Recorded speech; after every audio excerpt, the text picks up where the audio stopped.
we've been talking about the last couple of days, the criminal justice system in Texas. We talked about restorative justice, retributive justice, and as it relates to the perpetrator of the crime. And all our getting of justice and all our studies, one of the things we usually miss is the victims. You know, how do you deal with them in the criminal justice system? Is the system responsible for getting them the necessary counseling that they might need? Or is that a healthcare issue that they are responsible for? Because there's always an aftermath to a critical event or a critical incident. People have feelings, people have emotions, people have pain. How do you deal with that? I've ever been the victim of a criminal act, if you will. But, and we noticed from some of our episodes, people did break into our rental after the person who was evicted left. Someone continued to break in, and vandals were actually living there or staying there at night. Squatters. You all can look that up in your studies also, squatters and the rights of a squatter. You know, and fortunately or unfortunately in the state of Texas and many other states, squatters have rights. They show up and move into your place without your permission and stay there, and then they have rights. So I don't know whether that's good or bad or compassion. So I guess if it's a crime, I'm a victim to that.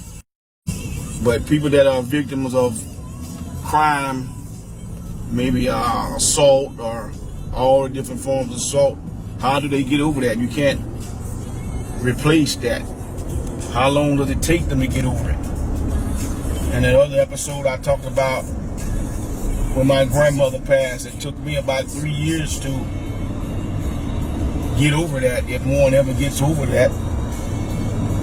I continued to work and go on with life over the course of those 3 years. About a year and a half ago, I went on my social media and I asked those who are followers or friends on social media for prayer. You know, due to a critical incident, tragedy that took place in my immediate family. Well, I'm still asking for prayers. You know, here it is a year and a half later, we're still dealing with the same weight. And I often call it, 2 weeks, the weight of the problem and the waiting on the change to come. And so you might see us on our social media having a good time, having fun, laughing, but we're still dealing with the same issues. And many of you have gone through things and are going through things, and you're dealing with those issues, and you're asking for prayers. You're supposed to walk around. The best thing I can say is continue to pray and continue to wait. So people that are a victim of violence, how long does it take them? You know, how long do you give them? And when I say how long do you give them, if you are an employer of somebody that's a victim, if you are a family member of a victim, which I think in my way I see it, you're the family member of somebody that's a direct victim, then in a sense you are a victim by proxy.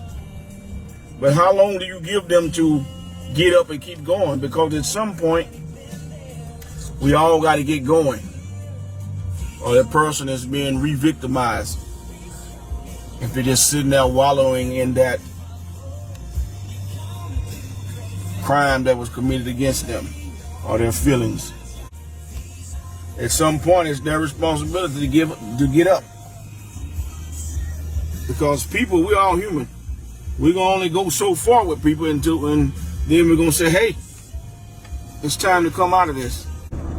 The world is going to continue to turn.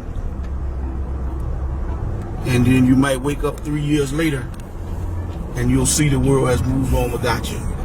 It's about how long they're going to give themselves, because at the end of the day, even the victim has to stand up and get going, or the world's going to move on without them. And that's not just Texas. That's not just America.